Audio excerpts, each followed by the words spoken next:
నలుపు తత్వం కనిపెట్టలేదు సహజం.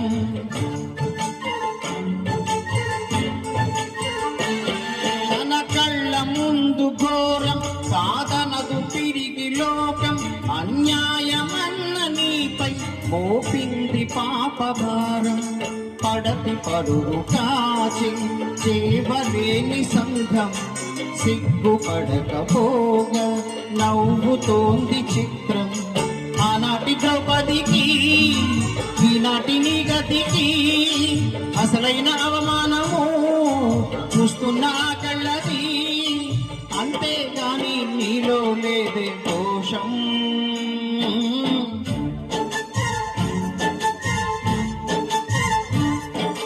నువ్వేమి చేశావు నేరం, నిన్నెక్కడంటింది పాపం చిన్నబోకుమా.